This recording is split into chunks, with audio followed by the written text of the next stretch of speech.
Welcome to Place Matters, a County Health Rankings and Roadmaps webinar. County Health Rankings and Roadmaps is a program based at the University of Wisconsin Population Health Institute and is a collaboration with the Robert Wood Johnson Foundation. We would also like to acknowledge that this program is the result of the contributions of many colleagues and partners in Wisconsin and across the nation. Thanks to their support, we're able to bring you this webinar today. My name is Advocacy Scott, and I am an action learning coach at County Health Rankings and Roadmaps, and I'm coming to you from Louisville, Kentucky. Today, I'm joined by my colleague, Joe Hinton in Chicago. Hey, Joe. Hey, Attica. Good to see you and glad to join all of you virtually. I will be the person behind the Q&A box today. So as you have questions that you'd like to ask during our question and answer time, please feel free to put them in the box. And as the video at the beginning said, if we don't get to your questions, we'll make sure we do some follow-up later. Thanks, Joe. I also want to take a moment to introduce other colleagues joining us to enhance your learning experience. Erica Burrows-Girardi will be chatting with you in the chat box. Hey, Erica. Hello, and I look forward to reading your chats. Thanks, Erica. Our technologist, James Lloyd, will take care of any technology needs that you have. You can chat James directly if you need to. Hey, James. Hey, Attica, it's great to be here. Please just send me a message in the chat window, and I'm happy to help out. Thanks, James.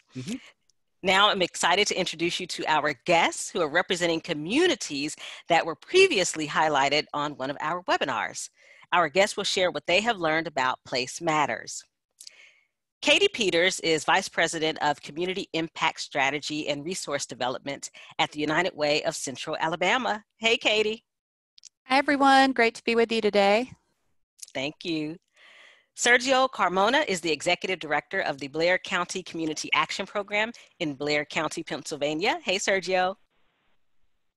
Hello, everybody. Welcome to the show. Thanks, Sergio. And Addie Matney is the Board Treasurer for the Greenville Transit Authority in Greenville, South Carolina. Hey, Addie. Hey, all. Excited to be here to share the work we're doing in our community today. Wonderful. Thank you all so much. And you'll hear more about them as we move forward.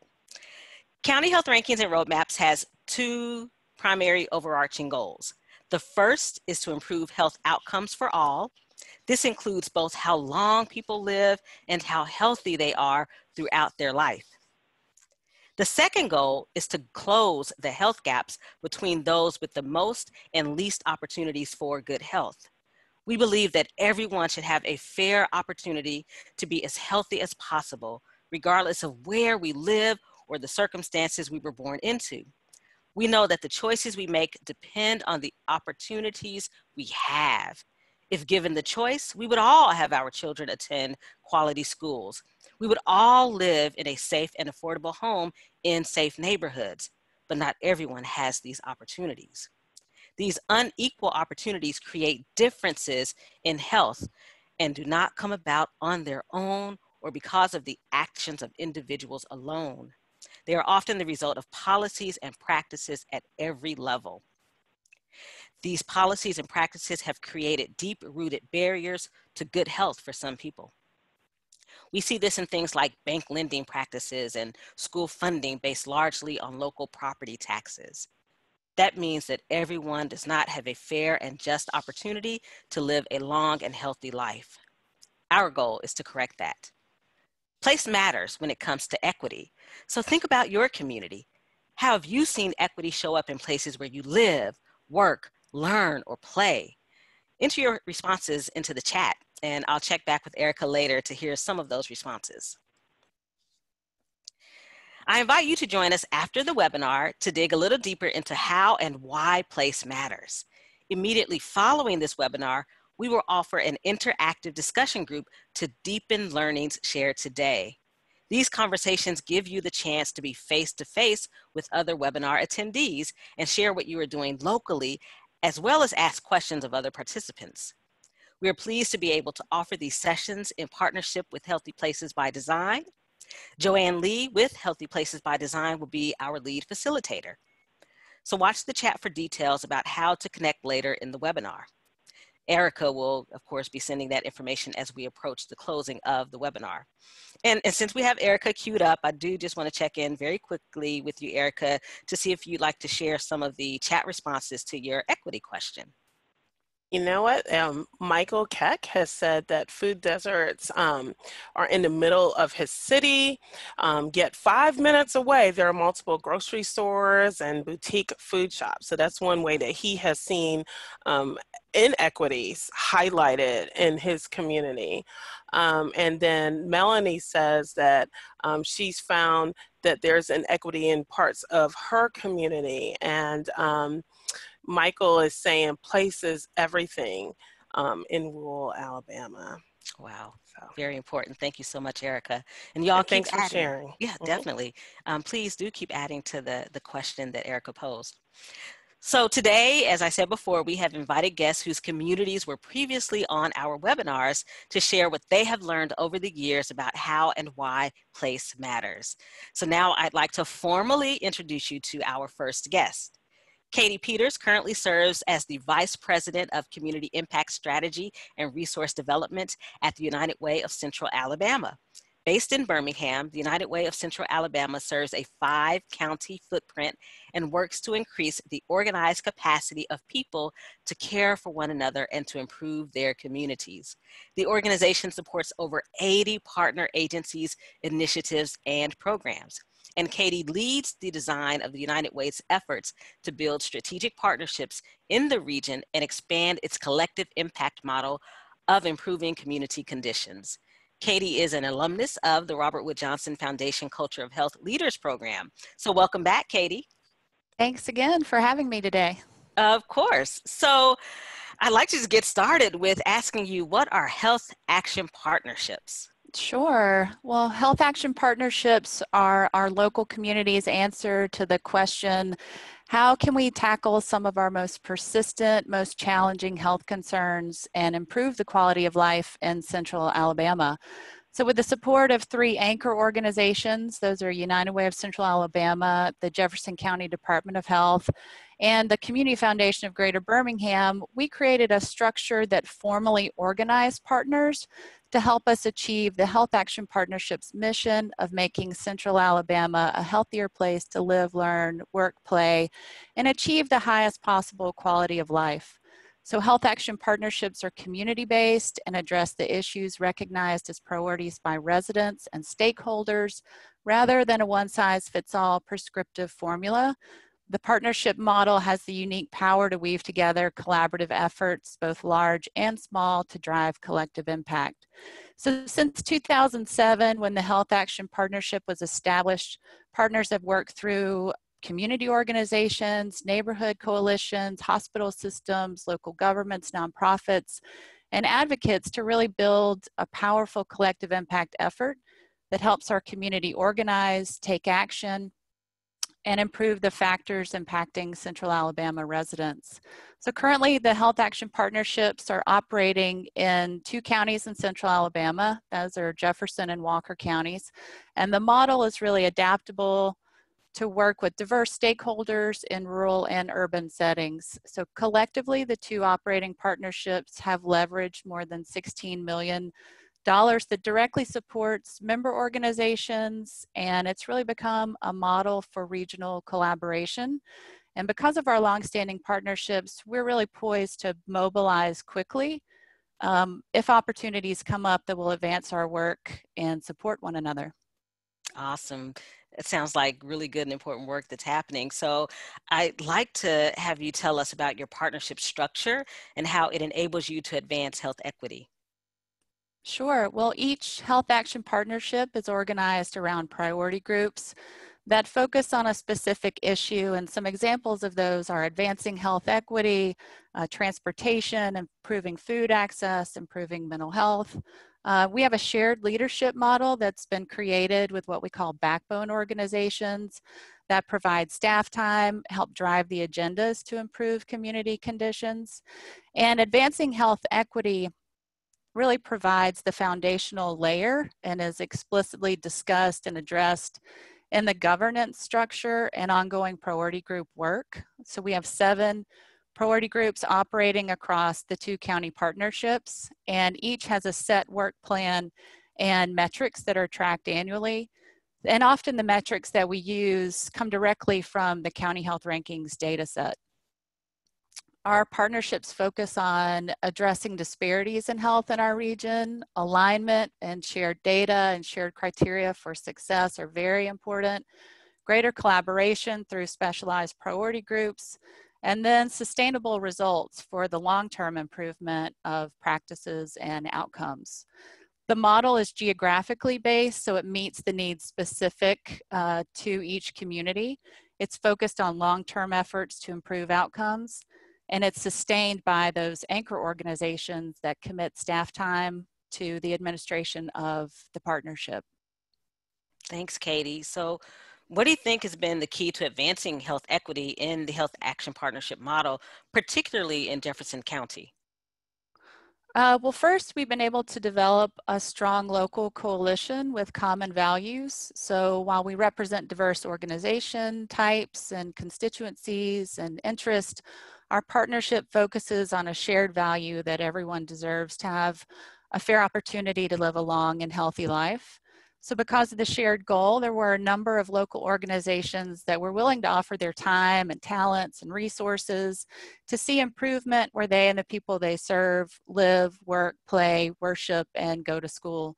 And by aligning our activities with the missions of diverse organizations, we've been able to take limited funding and really an abundance of sweat equity to grow and sustain our work. Having clear and realistic objectives and activities and ongoing reassessment has also been essential to our success. So while local focus has been critical to our work, we've also benefited from links with national initiatives, networks, and other resources. So you mentioned the connection with the Robert Wood Johnson Foundation Culture of Health Leaders program, also a longstanding relationship with resources that are available from the County Health Rankings and Roadmap support, which we're really grateful for. Awesome. Thank you so much. I'm also in Jefferson County, so I appreciate hearing when another Jefferson County is doing some good work. So, Katie, can you tell us, how did health equity become the cornerstone of the Health Action Partnership work?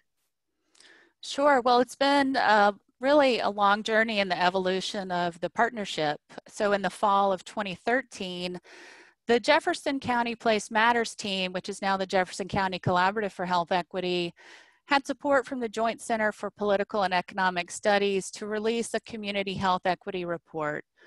That was called Place Matters for Health in Jefferson County, Alabama, the status of health equity on the 50th anniversary of the Civil Rights Movement in Birmingham. So this report provided a comprehensive analysis of the range of social and economic and environmental conditions in Jefferson County and documented the relationship between health status of the county residents and those conditions. So using a combination of text and graphs, tables, and maps, the report highlighted differences in health promoting environments and health outcomes, such that there was an overall pattern of clustering of social and economic distress in low-income and non-white neighborhoods that seem to constrain opportunities for people in those communities to live healthy lives. So for the 5-year anniversary of that report, a follow-up was released to the community in late 2018 with updated data and in alignment with the current Health Action Partnership priority groups in Jefferson County. This is a map-based report, and it provided a snapshot in time of the many factors that influence health and health disparities in our county. The report focuses on community characteristics such as education, poverty, neighborhood segregation, and healthy food access that may impact health outcomes and life expectancy.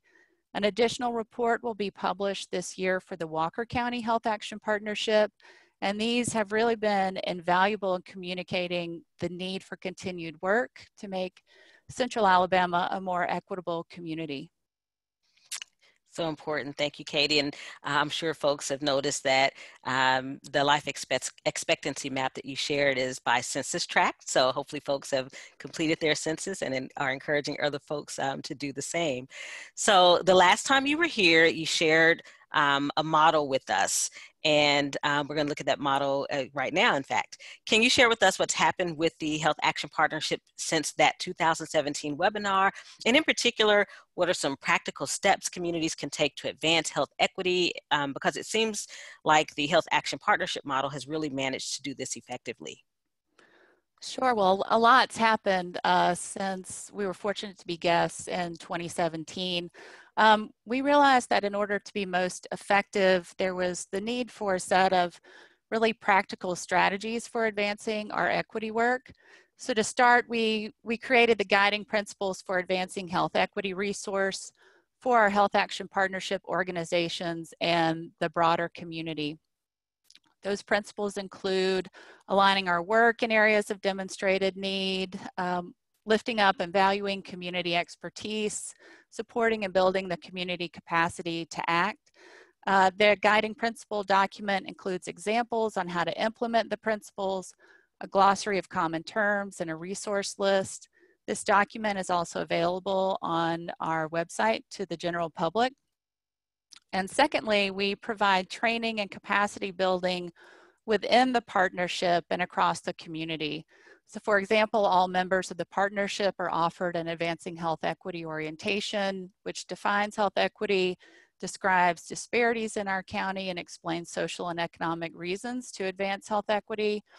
And then what I feel like is one of the most important resources is that we've been able to provide anchoring organizations with an intensive 2-day equity, diversity, and inclusion training that's tailored to the hosting organization. So this training includes a pre-training survey that participants complete so that the most relevant real-life examples can be included in the training. And it takes participants from the more kind of didactic part of the training when the historical context is covered into the actionable section when the equity principles are put into practice. So this has led to some significant organizational change at local large nonprofits and public institutions. So I'd say when we were here in 2017, we had started working on those steps 1, 2, and 3, the understanding, the shared vision, and the decision making. But now we've really transitioned into steps 4 and 5, into the implementation, and then the health equity in all policies piece. Awesome. Thank you so much. Good work happening in Alabama. So what's next for the Health Action Partnership model? Well, I'm excited to share that, and I feel really fortunate that I was a participant in the Culture of Health Leaders. That's a national program supported by the Robert Wood Johnson Foundation, and it's dedicated to creating collaborative solutions that address health inequities and move communities and organizations toward a culture of health. So through generous support from that program, my teammate, Dr. Monica Baskin at University of Alabama at Birmingham, and I have worked to create the Health Action Partnership Toolkit. And this toolkit contains materials that communities interested in the Health Action Partnership model can use to begin thinking about building their own local collective impact model. It contains a how-to guide to building a health action partnership. It includes a copy of the principles for advancing health equity and also an example copy of our local Jefferson County Community Health Equity Report. There are also some sample checklists in there for building well-rounded leadership, membership for the partnership, thinking about different sectors that should be engaged in your work. And these will be available to the broader community and also be on our website for download, hopefully by the end of May. And our long-term goal is to build capacity in Central Alabama and beyond to hopefully create this network of health action partnerships and offer technical support as communities are interested in that model. Awesome. Wonderful. Thank you so much, Katie. Appreciate you for sharing all of that good work with folks, and we'll come back around to you for the Q&A in just a bit. Great. Thanks. All right. So I'm sure that Katie's presentation has generated quite a few questions in the Q&A that Joe is monitoring from viewers. So we'll check in with Joe soon to address some of those questions. So next up, I'd like to reintroduce Sergio Carmona, who is Executive Director of the Blair County Community Action Program. Sergio has 25 plus years of experience in the development and administration of affordable housing development and grants management. He has implemented economic development programs to start new businesses for low to moderate income entrepreneurs in both the greater San Diego metropolitan area and Blair County. Sergio has been a board member of the Eastern Pennsylvania Continuum of Care since 2016, overseeing the award and management of grants and funding for community. So, Sergio, I'd love to hear from you how your work is aligning with HUD's policy priorities and what y'all are doing in Blair County to address homelessness. And you're still on mute.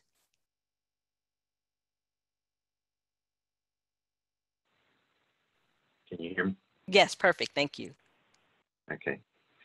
As a member of the board of the Continuum of Care for Pennsylvania, we are responsible for 33 counties of the state of Pennsylvania, and that HUD's policies and priorities are moved forward in all the applications that are submitted. Blair County covers 9 different, or Blair County Community Action covers 9 different counties in our region here. We have a pretty big chunk of the state that we are responsible for helping and overseeing some programs that assist homeless individuals.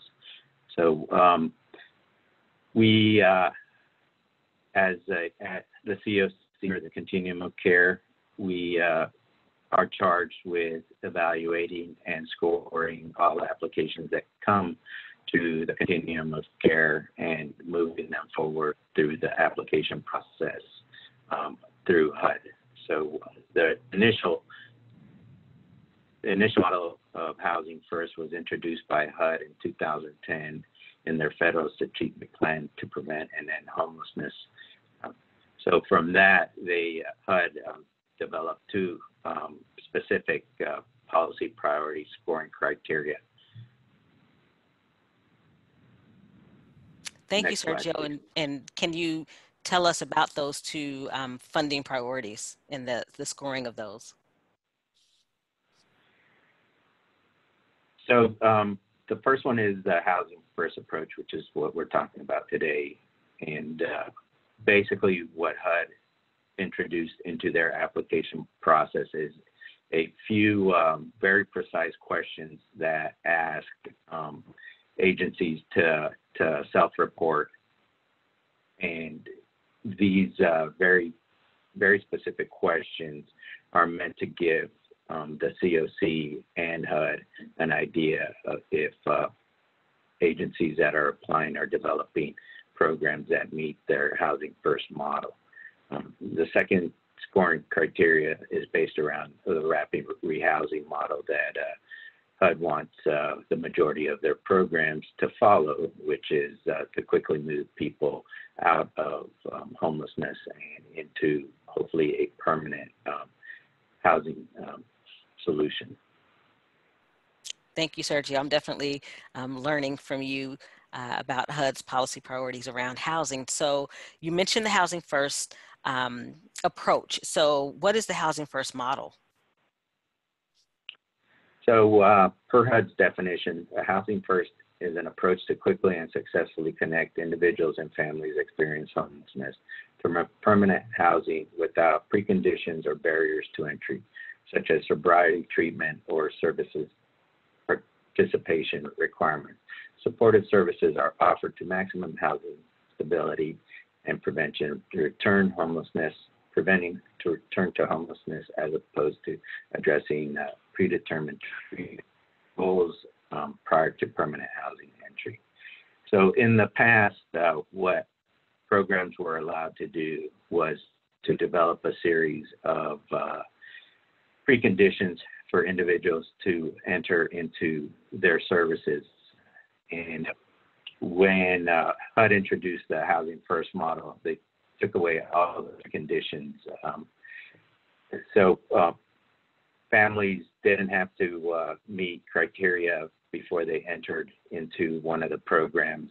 Everybody entered on a equal and level footing, and basically once people were housed is when programs would start providing other wraparound services, trying to connect either individuals or families to any treatment or additional services either the agency was providing or could be provided in the community by another provider. Thank you for that explanation. So how are HUD-funded homeless assistance programs applying the Housing First model, and how does that impact your work in Blair County? So the key principles to the Housing First model, of course, is safe and affordable housing. All people can achieve housing stability and permanent housing. Everyone is housing ready. Improved quality of life, health, mental health, and employment can be achieved through housing.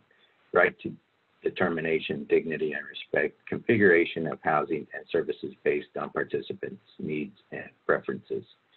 So everybody is seen as an individual. Every household that comes to one of the programs for assistance is treated individually, and we don't want programs to be developed with a one-size-fits-all mentality. We want every family that is being served, every individual that is being served to be referred to the appropriate services, whether it's, again, inside the agency or outside in the community.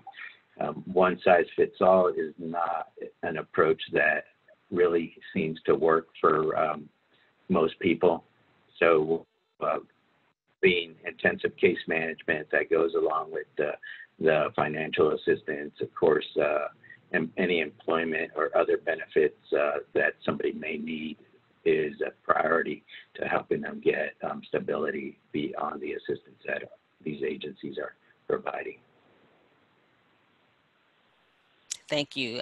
Important to have that expansion of the conversation around Housing First. So Housing First is an important model. Can you share some about how other funding sources are applying the Housing First model? So some of the core components for Housing First are few to no programmatic prerequisites to permanent housing entry, low barriers to admission policy, rapid and streamlined entry into housing. Supportive services are voluntary. Tenants have full rights, responsibilities, and legal protection, practice and policies to prevent lease violations and evictions, and applicable in a variety of housing models. So outside of HUD, we know that the VA has started using the housing model in the past few years.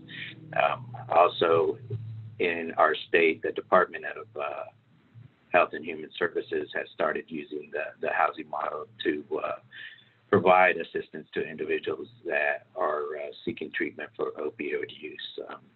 With the VA, of course, they're providing assistance to homeless veterans, and also the Emergency Solutions Grant funding has implemented the Housing First model in all of its contracts across the state. So the housing model is really becoming the cornerstone for everything that the state is trying to do, and according to HUD, when they're serving people that are homeless. Thank you, Sergio. Such good work happening in Pennsylvania around housing and how important that factor is when we think about place and why place matters. So thank you so much for sharing, Sergio. We'll come back to you during the Q&A because I'm sure your presentation has elevated some questions for folks. So representing our third and final community is Addie Matney, and Addie is the Senior Executive Consultant, Vice President of Community Relations for TM Public Relations, who works with nonprofits and community groups to strengthen capacity through strategic planning, board development, and organizational assessment. Addie currently serves as the board treasurer for the Greenville Transit Authority, and in 2019, she was awarded the Urban Board Member of the Year by the Transportation Association of South Carolina and served as a member of Greenville County's Comprehensive Plan Citizens Advisory Committee. Addie was also the 2015 chair of the Piedmont Health Foundation's Board of Directors and a member of the Transportation Study Task Force. Welcome again, Addie. Thank you, Attica. I'm excited to be here today to kind of talk about the non-traditional topic of transit and how it connects with health, really focusing on an advocacy effort that we put together here that could be applied to any issue in the community, kind of the framework that we used. Awesome. Well, thank you. So let's get started. So can you share with us how Greenville developed its advocacy goal and what other goals were considered? Sure. So connecting transit to health was an interesting journey here in Greenville. It all began in 2015 with the Piedmont Health Foundation, who launched a mobility study. The study was commissioned based on findings when the foundation was looking at other areas within health, that transportation was the biggest barrier to health services across a lot of different sectors. That was senior services, mental health services, basic access services. So through that, we also found that there wasn't anybody tackling the transportation barrier as an issue. So it was time for somebody to step up. So through the release of that study in 2015, and then some more comprehensive studies that were focused solely on our bus system, it became clear that our transit system here in Greenville was really inadequate. Our wait times for customers were way too long between when buses came to stops. They were running they're running on an hour frequency. Our hours were too short. We weren't running later into the evenings, so we could get folks to and from second and third shift jobs. And compared to our peer communities, our local governments were severely, severely underfunding transit. So those of us that have been involved in transit in a long time already knew that, but we were at a point where we needed another voice to start saying that. So we were looking for a trusted voice and somebody that was perceived to be neutral about the issue. And so through that, we developed our long-term goal. We knew we needed to increase local transit investments to $20 million annually from the $1 million where it was at the time that we started this. And so that's when we knew we had to start being practical and tactical. We decided at that point that we needed to be laser focused and really pick a short-term goal. We wanted to increase funding to $4.5 million in the next round of our county's budget. And that would specifically support extending hours. And we came to that decision for a couple reasons. Number one, as much as we would have loved to have gotten $20 million in that next budget cycle, we really had to look in the mirror and say that wasn't feasible. We couldn't spend all that money and go through that $20 million that we needed to in the 2-year time frame that money would have been allocated. Our policymakers weren't in a position where they were going to go for that big of an increase all at one time. So we had to go with this step-by-step approach. We knew we could make a direct connection between extending hours and employment and workforce, which was a language that our elected officials here understood. And we're in a really, really conservative political environment, and that played in a lot to the way we had to put our message out there as well. So in connecting it to economic development and jobs, it was a way for us to introduce the topic of transit, how it relates to health, not as a social service, but as an important part of the economic development of our area. Again, that was a language that our policymakers understood. And it was also a good test for our issue. If there was an unwillingness to fund this first step that was very clear and a stair-step approach, then we knew we'd have to take a much more aggressive approach in talking about the topic in the future. And that makes sense. So thank you for sharing that. So good beginning work. So how did you define and narrow your advocacy targets and your messaging? So we worked with a group called Spitfire Strategies, and they're a national firm that really specializes in advocacy campaigns and messaging as those relate to advocacy campaigns. And they really helped us better understand our targets, refine what those key core messages were, and to develop those spheres of influence that were going to impact the targets that we put out there. And that was really one of the most invaluable steps of this whole process. So the first thing they did is they talked us off the ledge of thinking that we needed to do a traditional advocacy campaign that was focused on the general public, because we at the time felt like that was somewhere to go. And after we had these conversations, they really pointed out that we had a super short time frame. We had a general lack of community understanding about the issue of transit. And also in the conservative environment we're in, we had a really well-organized anti-tax and spending groups that were very well funded, and a mass marketing campaign could have had the potential of doing more harm than good in waking some of that opposition and then speaking a language to the general public that transit really isn't something that was understood at the time. So they helped us see that we really had a clearly defined target. If we wanted this $4.5 million put in our county's budget, then our 12 members of our county council had to be our target. So we had to run a really targeted campaign to get the budget line item in there. And with that, we knew we needed 8 of the 12 folks to vote for our line item to be placed in the budget. So the next really key step that they walked us through was thinking about placing each of those 12 members in a category. Who's for us, who's against us, and who could go with the wind and go either way. So we knew from the beginning that we had roughly 4 members that were going to be against us no matter what story we told or how we sold the issue. That was just, they did not feel that this was a good use of public funds and we could talk till we were blue in the face, and they were not going to take that message from us. We also, on the other side, had 4 that we knew were already convinced that we're going to be for this issue, and there wasn't a lot that we needed to do to make sure that they supported this.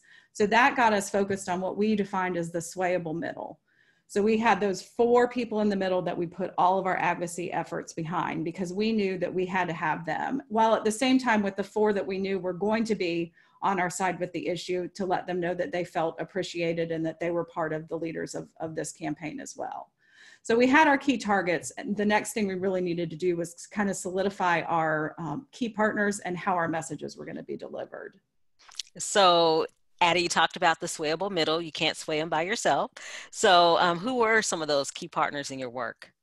So our key partners through some of this really wound up being some non-traditional faces. When you think about health and place issues, our Chamber of Commerce played a really huge role.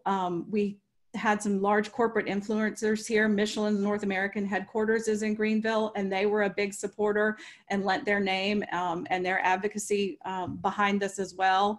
We have a booming hospitality and hotel industry here. So a lot of those executives got behind this issue as well.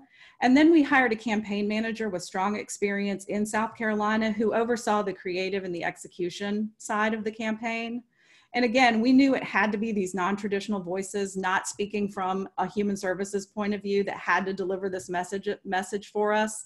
And it also had to be faces that have been able to sway some of these elected officials before and had some success at that.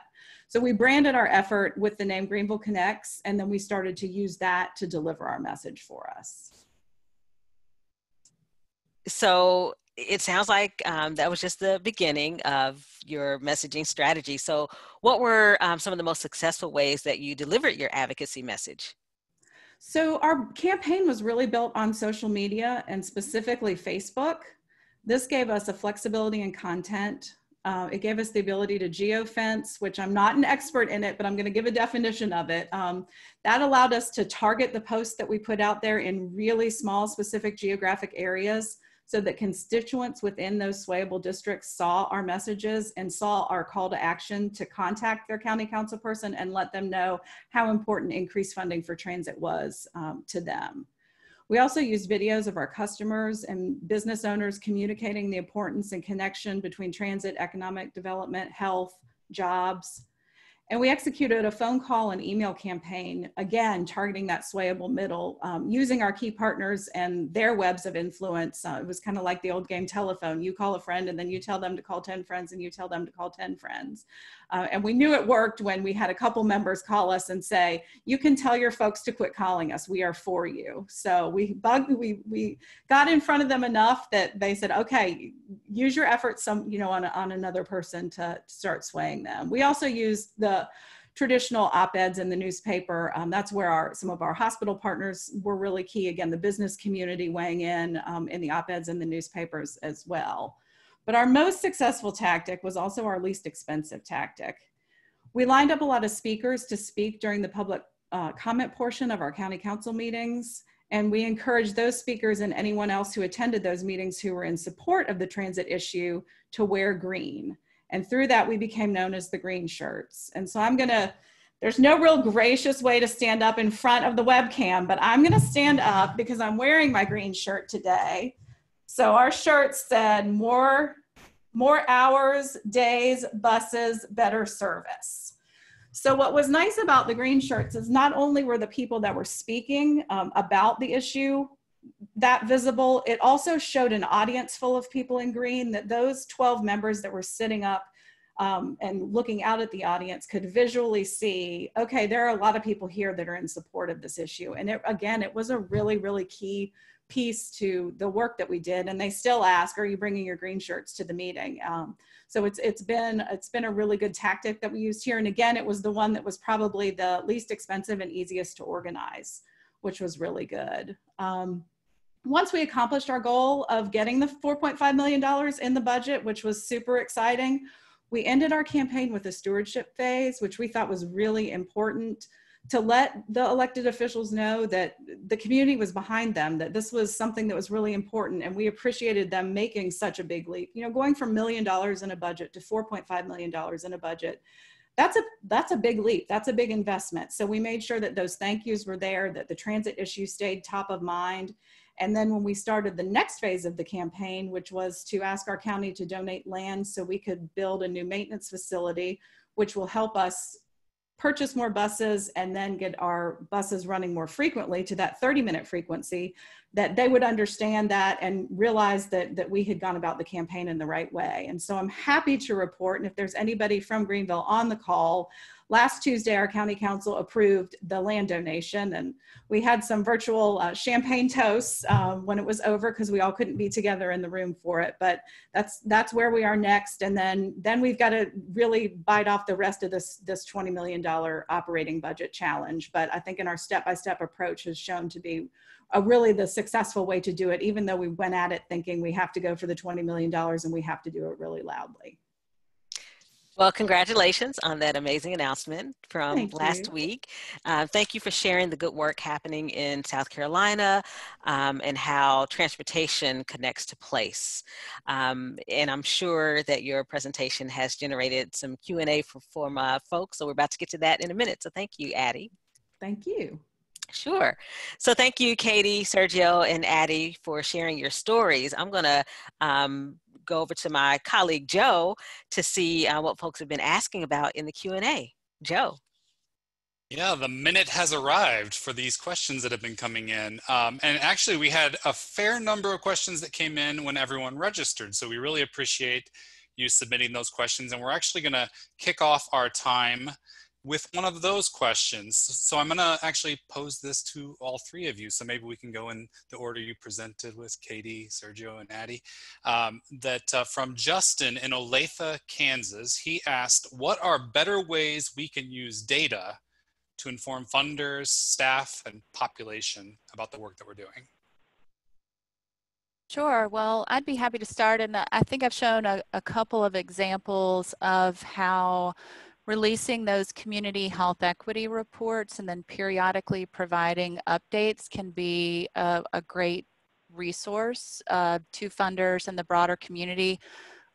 We have a pretty sincere challenge with accessing data in Alabama. It's not very easy to get some of the public health data, especially at the census tract. So I think there's a lot of relationship building, and how can we pair data relevant to the social determinants for health? So how can we look at education data and connect that with public health data, with income data, so that we're really painting kind of a broad picture of the needs in our community? And then, because I work for United Way and on the funding side, how can we make sure that our investments are overlaying with those, say, mapped needs, and that the resources we're providing are going to the areas in our 5-county footprint that really need those resources the most. And I know from our experience here with the transit issue and then a lot of different issues, I think one of the things that we sometimes forget in the realm of data when we're talking about percentages and deficiencies and the rankings and where we are, that data in this sense really represents people. So humanizing the data has been really important in the work that we've been doing.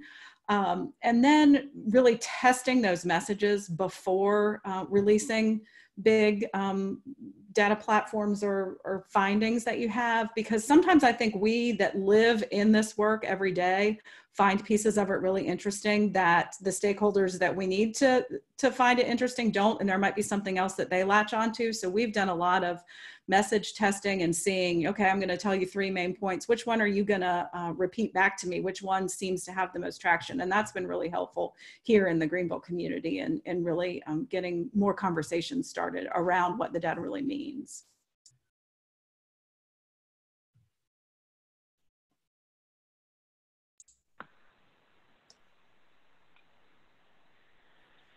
So HUD has become a big requirer of statistics and data for all of their funding programs. They've actually required the continuum of cares to stand up a coordinated entry system and an HMIS system that tracks individuals from the moment that they call in requesting services to the point where they are permanently housed and leave assistance.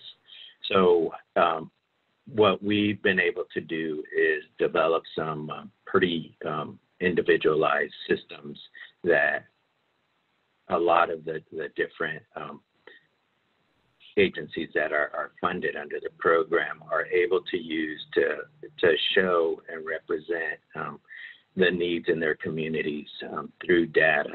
So we're reporting it on a regular basis, and then at the end, we use it to go after additional funding or justify the funding that we are requesting at every level throughout our community. We're able to show it to other funding sources here locally, and in real time, actually, we can go into the system and look at the data or pull reports from very specific areas that are able to show, you know, the work that we're doing and the work that still needs to be done. Awesome, and I can see a really common thread through all of the work, both from the point of information to helping develop messaging to help solicit new relationships and new funding. So definitely good examples of uses of data.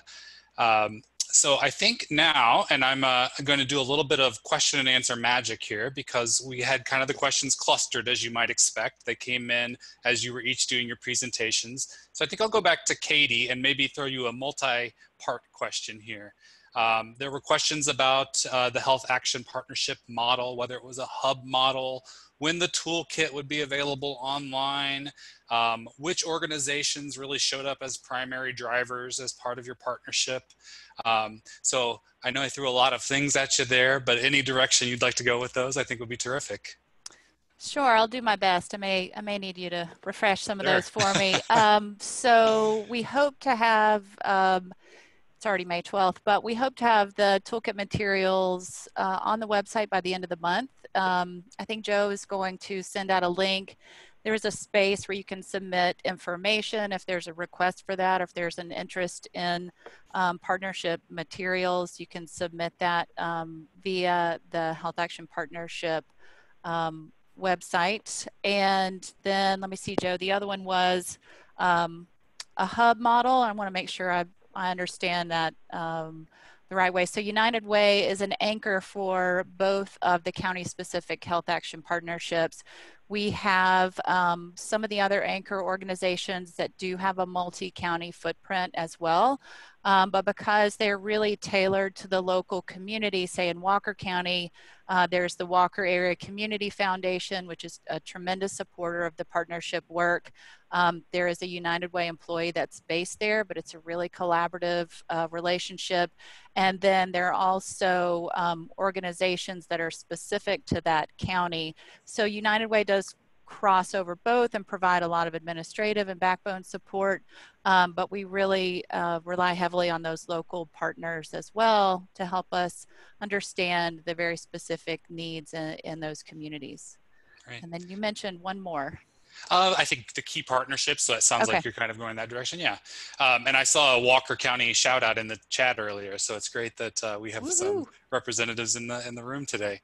Maybe I'll go then to Sergio for the next little grouping of questions. Folks had questions about how the Housing First model became a priority within Pennsylvania, and really just a little bit of how do you advocate for the adoption of the program. The person who asked the question, Jesse, said, you have sometimes some powerful lobbies or interest groups that might be against that type of model adoption. So do you have any advice to maybe talk people through how it became important to your work and how you helped advocate for it locally? Yeah, well, we have some resistance to it initially. Also, some of those agencies that have resisted have opted out of not receiving any of the funding that requires the Housing First model to be used. We didn't have a choice. Basically, HUD, as I said in my presentation, made it part of their application process, their scoring process. And as the COC, the Continuum of Care, is charged with moving those applications forward that have those two policy and priorities in them. So we really have to try and advocate locally for those agencies that are looking to apply for funding through the Continuum of Care, to make sure that they understand what the Housing First model is and how it can affect their application and eventually the people that they are hoping to serve with the funding that they receive through the Continuum of Care. Great, yeah, and I think that that might be a great follow-up for a lot of people who are interested in, the similar idea of the question asker to discuss during the discussion group, which I know we'll have time to carry through some of these threads then as well. So before I cede my time, I might bring Addie back for one, somewhat quick question, but I think a lot of people are hearing a lot of dollars and the funding of the campaign to get your new budget allocation, and people are knowing now we're in probably a pretty serious recession. So, how do you feel about how much did your campaign cost, being able to value added, that kind of thing for the work that you undertook? We had some really great philanthropic partners here who, without them, we would not have been able to pay for the campaign. Transit organizations, again, being underfunded and not putting a lot of dollars towards advocacy, we did not have the dollars to do that on our own. We were able to do this campaign for what seems relatively affordable in the sense that we didn't do a lot of the traditional advertising. So we kept it in about the $50,000 range, and we're able to do this. Now, as we're thinking about how we attack the next portion of the budget, that's where we might have to go to a more public campaign, and those types of dollars are going to grow. I know other campaigns that have been done in our community sometimes reach that $250,000, $500,000 mark. And in this uncertain time that we have now, some of those advocacy efforts may need to be retooled or put on hold or taken in a different direction. So. Yeah, I think that I think you're right. There's going to be a whole new competition for space, but obviously that the need is going to just increase, and how we all play a role, and that's important. So thank you, everybody, for your questions. A few of you are still asking them, which is terrific, and I'll make sure we carry those over to the discussion group. So thanks a lot. All right. Thank you so much, Joe, for working your Q&A magic. Appreciate that so much. Our hope, folks, is that you may have learned something new or different during this webinar. So please let us know whether or not that's the case. Erica is chatting the link to a very brief feedback survey. So just click the link to complete the survey. Shouldn't take you long at all.